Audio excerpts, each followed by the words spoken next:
یہ کوئی ایک دوست نے نہیں، 12 اور کئی دوستوں نے اس مسئلے پر میرے ساتھ ڈسکس کی ہے کہ بات یہ ہے کہ اگر والدین میں سے والد یا والدہ یہ حکم دیتی ہے کہ اپنی بیوی کو طلاق دے تو پھر کیا ہوگا؟ شریعت کا کیا ہوگا؟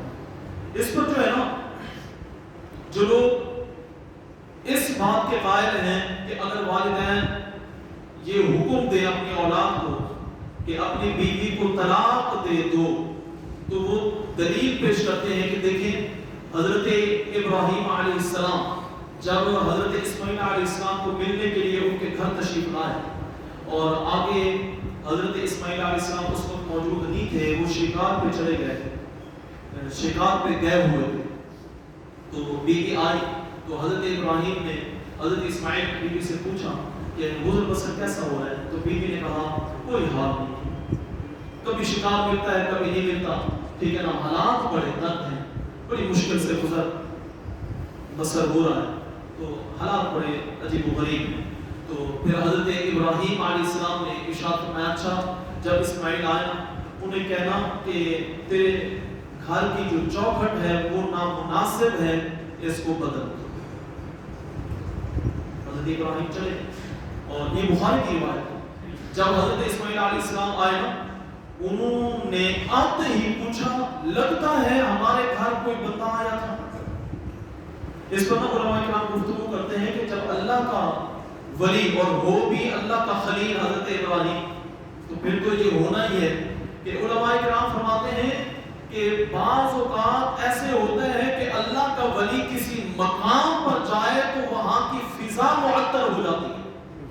حضرت ابراہیم جب وہاں پہنچے تو ماحول ہی عجیب تھا کہ حضرت اسماعیل آئے، ان کو اندازہ ہو گیا لگتا ہے کہ میرے ابا جی آج آئے ہیں، اللہ کے نبی حضرت ابراہیم آج آئے ہیں۔ اس لیے آتے ہی انہوں نے اپنی بیوی سے پوچھا آج کوئی آیا تھا؟ چلو بیوی نے کہا ہاں ایک بزرگ آئے تھے اور انہوں نے ایسے مجھ سے پوچھا تو میں نے انہیں بتایا گزارا ہو رہا ہے ایسے، تو انہوں نے آگے یہ کہہ دیا کہ اسماعیل کو کہنا یہ چوکھٹ تیرے مناسب نہیں ہے، اس کو تبدیل کر۔ تو حضرت اسماعیل علیہ السلام نے کہا آنے والے میرے والد اللہ کے نبی ابراہیم تھے اور ان کے کہنے کا مطلب یہ تھا کہ یہ بیوی جو ہے نا تیرے قابل نہیں ہے، اس کو چھوڑ دے، طلاق دے۔ اچھا ایک دلیل تو یہ پیش کرتے ہیں، دوسری دلیل پیش کرتے ہیں حضرت ابو درداء، ترمذی کی روایت ہے کہ حضرت ابو درداء نے کہا کہ ایک شخص میرے پاس آیا، حضرت ابو درداء حضور کے صحابی ہیں، اور انہوں نے کہا، اس شخص نے کہا کہ میرے والد نے کہا بھی خود تھا میں نے ایک عورت سے شادی کی، اب وہ مجھے کہتے ہیں کہ اس کو طلاق دے، میں بڑا پریشان ہوں۔ تو حضرت ابو درداء نے کہا حضور نے فرمایا ہے کہ والد جو ہے جنت کے دروازوں میں سے درمیانہ دروازہ ہے، تیری مرضی اس کی اطاعت کے ساتھ اس جنت کے دروازے کی حفاظت کرے یا پھر اس کی نافرمانی کے ساتھ اس دروازے کی حفاظت نہ کرے۔ یہ دوسری دلیل ہوتی ہے۔ تیسری دلیل جو ہے نا وہ دیتے ہیں حضرت عبداللہ بن عمر رضی اللہ تعالی عنہما، وہ کہتے ہیں دیکھیں جی حضرت عبداللہ بن عمر کو ان کے والد حضرت عمر بن خطاب رضی اللہ تعالی عنہ نے حکم دیا کہ اپنی بیوی کو طلاق دے۔ حضرت عبداللہ بن عمر نے اپنی بیوی کو طلاق نہ دے، تو حضرت عمر بن خطاب جو ہیں وہ حضور نبی اکرم کی بارگاہ میں حاضر ہوئے اور جا کے عرض کی یا رسول اللہ میں نے عبداللہ بن عمر کو کہا ہے کہ اپنی بیوی کو طلاق دے دو اور وہ طلاق نہیں دیتے۔ تو حضور نبی اکرم نے حضرت عبداللہ بن عمر کو کہا کہ تم اپنی بیوی کو طلاق دے دو۔ اب یہاں پر نا علماء کرام کی دو آراء ہیں، یہ مسئلہ شاید میں نے پہلی دفعہ یہاں بیان کیا ہے لیکن ہے قابل توجہ۔ تو جو علماء کہتے ہیں کہ والدین کے کہنے پر بیوی کو طلاق دے دینی چاہیے، ان کی یہ تین دلیلیں۔ دوسری طرف وہ علماء ہیں جو کہتے ہیں نہیں، والدین کے محض کہنے پر بیوی کو طلاق نہیں دینی چاہیے۔ وہ کہتے ہیں کہ حضرت ابراہیم نے جو اپنے بیٹے اسماعیل کو کہا وہ حضرت ابراہیم ہے، اللہ کے نبی ہیں، وہ اپنے نفس کی خواہش سے کچھ کہتے نہیں ہیں. ان کا تو بول چال اللہ کی وحی سے ہوتا ہے. وما ينطق عن الهوى ان هو الا وحی یوحى. کہ نبی اپنے نفس کی خواہش سے نہیں بولتا جب تک کہ اللہ کی وحی نہ آئے. رہ گئی دوسری دلیل حضرت ابو دردہ والی اور حضرت عبداللہ بن عمر والی. تو اس میں یہ ہے کہ وہ صحابی, حضرت ابو دردہ کا اپنا ایک ذاتی اجتہاد ہے. وہ کہتے ہیں کہ میں نے رسول اللہ سے یہ سنا کہ والد جو ہے جنت کے دروازوں میں سے درمیانہ دروازہ ہے, اور جو اس کی اطاعت کرے گا تو اس دروازے کی حفاظت کرے گا, اور جو نہیں کرے گا تو اس سے وہ جنت کا درمیانی دروازہ جو ہے وہ محفوظ نہیں رہے گا. وہ ان کا ذاتی اجتہاد ہے. تیسری دلیل جو ہے حضرت عبداللہ بن عمر والی, کہ حضرت عبداللہ بن عمر کو جناب عمر بن خطاب نے کہا اپنی بیوی کو طلاق دو, تو انہوں نے طلاق نہ دی. تو حضرت عمر جو ہے حضور کی بارگاہ میں گئے اور جا کے عرض کی, یا رسول اللہ میں نے عبداللہ بن عمر کو کہا ہے اپنی بیوی کو طلاق دے دو, اور انہوں نے طلاق نہیں دی. تو حضور نے فرمایا عبداللہ بن عمر بیوی کو طلاق دے دو. تو حضرت عبداللہ بن عمر نے بیوی کو طلاق دے دیا, طلاق دے دی. یہاں پر نا وہ علماء جو کہتے ہیں محض والدین کے کہنے پہ بیوی کو طلاق نہیں دینی چاہیے, وہ کہتے ہیں یہاں صحابی رسول حضرت عمر, اور عمر وہ ہیں جن کی رائے پر اللہ رب العزت قرآن نازل کرتا ہے. وہ عمر, ٹھیک ہے. آج کے دور کا کوئی انسان نہیں ہے یہاں نفسانی خواہش آ سکتی ہے. اور یہاں پر نا ایک بہت ہی خوبصورت دلیل شیخ الحدیث علامہ سید ارشد سید کاظمی شاہ صاحب دامت برکاتہ العالیہ کے ذہن میں آپ نے ایک موقع پہ ارشاد فرمایا, ذرا یہاں توجہ کرو, کہ حضرت عبداللہ بن عمر نے اپنے والد کے کہنے پہ طلاق نہیں دی. حضرت عمر حضور کی بارگاہ میں گئے کہ یا رسول اللہ میں نے بیٹے کو کہا ہے کہ طلاق دو, انہوں نے طلاق نہیں دی. تو حضور نے ارشاد فرمایا عبداللہ بن عمر طلاق دے دو. حضرت عبداللہ بن عمر حضور کے حکم پر طلاق دے رہے ہیں. اب کیونکہ حضور کا حکم آ رہا ہے اس لیے وہ انکار کر نہ سکے. اب درمیانی راستہ جو علماء کرام نے دیا ہے وہ یہ ہے کہ طلاق کا جواز بنتا ہے. آج گھر گھر میں جو ہے نا یہ ایشو ہے کہ ساس بہو کی بنتی, اور اکثر میرا ایک دوست ہے اس نے دورہ حدیث میں ساتھ دیا تھا, اور جو ہے نا پھر جو ہے اس نے regular F A B A M A اسلامیات ماسٹر کی, پھر اس نے ایم فل کی. ابھی وہ فیصل آباد میں 2 سکول ہیں, ان کا وہ پرنسپل ہے, 2 سکول اس کے اندر چل رہے ہیں. تو اس کی اب تیسری شادی, پہلی شادی کی طلاق ہو گئی, پھر دوسری جو ہے نا وہ طلاق ہو گئی, پھر اس نے تیسری شادی کی. تو میں نے ایک دفعہ اس سے پوچھا, میں یہ کیا مسئلہ ہے طلاق پہ طلاق, تھوڑا سا وہ حوصلہ رکھ, کیا معاملہ ہے؟ اب وہ جو بات کر رہا تھا اس نے کہا اصل میں نہ میری طرف سے کوئی زیادتی ہوئی ہے نہ بیوی کی طرف سے, اصل میں ہمارے والدین کی آپس میں چکلا شروع ہوئی. ادھر سے میرے والدین, ادھر سے مسز کے والدین, ان کی آپس میں بنی نہیں, وہ اثرات ہم پر پڑتے رہے جس کی وجہ سے چکلاس بڑھتی رہی اور معاملہ طلاق تک پہنچا. بات یہ ہے, میں نے جو موضوع شروع کیا تھا وہ یہ تھا کہ پہلا حق اللہ کا ہے.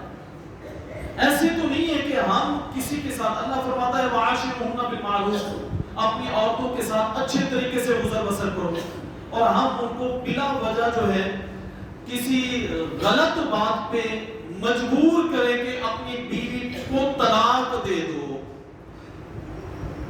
اگر وہ طلاق دے گا تو یہاں پر نا مجھے وہ مفتی اکمل اطاری صاحب کی بات یاد آ رہی ہے. انہوں نے کہا ہے کہ اگر ناحق والدین اکساتے ہیں کہ اپنی بیوی کو طلاق دو, تو وہاں وہ طلاق اس لیے بھی نہ دے کہ اپنے والدین کو قیامت کے دن اللہ کی بارگاہ میں شرمندہ ہونے سے بچانے کے لیے, کہ اس نے نہ حق حکم دیا, مجبور کیا ہے, نہ حق اکسایا ہے, چلو بھی اللہ کی بارگاہ میں وہ قیامت کے دن مجبور ہو جائے گا, اپنا شرمندہ ہو جائے گا, تو اس شرمندگی سے بچانے کے لیے وہ والدین کی بات نہ مانے اور طلاق نہ دے.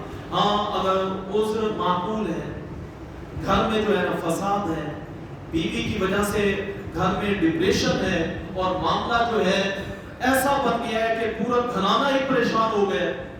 وہاں والدین کو کچھ ہو سکتا ہے, بہن بھائیوں کو کچھ ہو سکتا ہے کہ بیوی جو ہے نا اس انداز کی ہے کریکٹر وائز, یا اس کا سلوک انتہائی نامناسب ہے, ٹھیک ہے, جس کی وجہ سے گھر کا ماحول خراب ہو رہا ہے, تو وہ ایک علیحدہ مسئلہ ہے. اگر ایشو یہ بنتا ہے کہ بیوی والدین کی خدمت نہیں کرتی, اس بات پہ ایشو بن گیا کہ بیوی کو طلاق دو, تو میں سمجھتا ہوں یہ نامناسب ہے, اس بات پہ بیوی کو طلاق دے دیں, کیونکہ شرعاً بیوی سسرال کی خدمت کی جو ہے نا ذمہ دار نہیں ہے. اگر وہ اپنے ساس سسر کی خدمت کر رہی ہے تو وہ اس کا اضافی احسان ہے, ٹھیک ہے. تو اسی طرح بعض اوقات ایسے ہے کہ جو ہے نا خاوند کی بہنیں آتی ہیں, وہ کوئی نہ ایسے چٹکلا چھوڑ جاتی ہے کہ تیلی ایسے لگتی ہے کہ پھر پیچھے وہ آگ لگی رہتی ہے, بڑی مشکلوں سے جا کے ختم ہوتی ہے. تو وہ والی بات ہے. تو ایسی باتوں پہ بیوی کو جو ہے نا زود کو اور یہ نکلے کہ اس کو طلاق دے دینا یہ نامناسب ہے. پہلا حق کس کا ہے؟ پہلا حق اللہ کا ہے. اللہ کن صورتوں میں طلاق کو جائز قرار دیتا ہے اور کن صورتوں میں نہیں دیتا, یہ دیکھا جائے گا. ایسے نہیں ہے کہ چھوٹی سی بات پہ ہم بیوی کو طلاق دیں. تو چاہے طلاق جائز امور میں سے ایک امر ہے, لیکن اللہ رب العزت کے نزدیک انتہائی جو ہے نا ناپسندیدہ عمل ہے, اس سے بچنا چاہیے. اسی طرح ایک دو باتیں میں عرض کر کے بات کو ختم کروں. اولاد کا یہ حق ہے کہ چاہے بیٹا ہے یا بیٹی ہے, وہ اپنی پسند کے مطابق شادی کرے, یہ اس کا حق ہے. اس میں کوئی شک نہیں کہ والدین 100% اپنی اولاد کی خیر خواہی سوچتے ہیں, پھر جا کے فیصلہ کرتے ہیں. لیکن اگر معاملہ یہ آ جائے کہ بیٹا کسی صورت میں وہاں شادی نہیں کرنا چاہتا, تو پھر یہ بیٹے کا حق ہے. اگر وہ انکار کر دیتا ہے تو پھر یوں نہ ہو کہ اس کو بدنام کر دیں, جیسے کہ حضرت سعد کی ماں نے کہا کہ میں بھوک ہڑتال کروں گی اور بھوک ہڑتال کی حالت میں مر جاؤں گی تو بدنام ہو جائے گا. اور بعض اوقات ایسی مائیں ہوتی ہیں جو کہتے ہیں اچھا میرا حکم نہیں مانا, اس کو انا کا مسئلہ بنا کے بیٹے کو اتنی بدنام کرتی ہے کہ بعد میں وہ جگہ جگہ پہ شرمندہ ہوتا ہے اور بات نہیں ہو جاتا ہے. یہ انتہائی مایوس ہے. اولاد آپ کے بیٹی ہے, وہ انکار کرتی ہے کسی جگہ کہ میں نہیں کرتی یہاں شادی, اس کا حق ہے, پسند اس کا حق ہے. اس میں کوئی شک نہیں کہ والدین بہتر ہی سوچتے ہیں, ٹھیک ہے, مناسب ان کا فیصلہ ہوتا ہے. اگر اولاد کی ایک اپنی دلچسپی ہے, ان کی اپنی پسند ہے, وہ کسی اور جگہ کرنا چاہتے ہیں, وہ اپنے لیول کو تلاش کرتے ہیں, وہ اپنا معیار دیکھتے ہیں, وہ اپنی, کیونکہ جب تک ذہن نہ ملے, میاں بیوی ایک گاڑی کے دو پہیے ہیں, اگر ان کے ذہن نہ ملے تو بعد میں انتشار ہوگا اور پھر علیحدگی ہوگی. اگر اس بعد والی مصیبت سے بچا جائے اور پہلے سے ہی بندہ سوچ سمجھ کے فیصلہ کرے تو میرے خیال میں یہ بہتر ہے, یہ اولاد کا حق ہے. اگر اس معاملے میں اولاد انکار کرتی ہے تو وہ گناہگار نہیں ہوگی. چیدر چند باتیں تھی جو میں نے عرض کی, کیونکہ آج کا جو میرا موضوع تھا وہ یہ تھا کہ کن باتوں میں اولاد انکار کر دے تو وہ اپنے والدین کے نافرمان نہیں ہوں گے. اصل میں مسئلہ یہ ہے کہ ہمارا مزاج ایسا ہے کہ ہم اپنی اولاد کو قربانی دینے کے لیے نا تیاری نہیں کرتے, ان کی ذہن سازی نہیں ہوتی. اور جب والدین جو ہے نا اولاد بڑی ہو جاتی ہے, والدین پھر یہ طلب اور چاہت رکھتے ہیں کہ بیٹا میری خاطر قربانی دے. وراثت میں بعض اوقات جو ہے نا محروم کرتے ہیں, کسی کو کم حصہ دیا, کسی کو زیادہ دیا. رشتوں کے معاملے میں بعض اوقات اولاد کو ہم مجبور کرتے ہیں ہر حال میں اس جگہ شادی کر. اولاد جو ہے نا کیونکہ قربانی دینے کی ان کی عادت نہیں بنی, اور اس میں تو قصور والدین کا ہے. بچپن میں تو ہم نے عادت ہی نہیں بنائی, بچپن میں ان کے جو لاڈ ہوتے تھے وہ پورے کرواتے ہیں. میں ایک آرٹیکل پڑھ رہا تھا, اس میں لکھا ہوا تھا جو والدین اپنی اولاد کو چھوٹی عمر میں اپنے ساتھ کام پہ لگاتے ہیں اور ان پر ذمہ داری کا بوجھ رکھتے ہیں, جب وہ اولادیں کچھ بڑی ہو جاتی ہیں تو ان کے اندر احساس, ذمہ داری کا احساس, قربانی کا جذبہ, والدین کی خدمت کا جذبہ باقی بچوں سے قدر زیادہ ہوتا ہے, کیونکہ ان کی بچپن میں تربیت ہو چکی ہوتی ہے. اگر والدین کی یہ چاہت ہے کہ اولاد بڑے ہو کے ہمارا اگر وراثت کا معاملہ ہے اس پہ قربانی دینے کے لیے تیار ہو جائے, اگر رشتوں کا معاملہ ہے اس پر وہ قربانی دینے کے لیے تیار ہو جائیں تو پھر والدین کو ذرا یہ بھی چاہیے کہ بچپن میں ان کی تربیت صحیح کریں. پھر ہوتا کیا ہے جب اولاد بڑی ہو جاتی ہے وہ انکار کرتے ہیں تو والدین کہتے ہیں لو جی یہ تو باقی ہو گیا, یہ تو جو ہے نا اپنی بھائی کے لیے یہ مکان نہیں چھوڑ رہا, یہ تو میرے حکم پر فلاں جگہ شادی نہیں کر رہا. حالانکہ اولاد کا یہ حق ہوتا ہے, وہ اپنا حق ہی طلب کر رہے ہوتے ہیں, لیکن ہم خام خواہ ان کو بدنام کر کے پورے معاشرے میں بدنامی کا ایسا داغ لگاتے ہیں کہ بعد میں وہ پھر بغاوت پہ اتر آتے ہیں. بہرحال اللہ رب العزت جو ہے نا ان باتوں کو بھی ہمیں سمجھنے کی توفیق عطا فرمائے. وما علینا الا البلاغ المبین. سنتو سے پہلے نا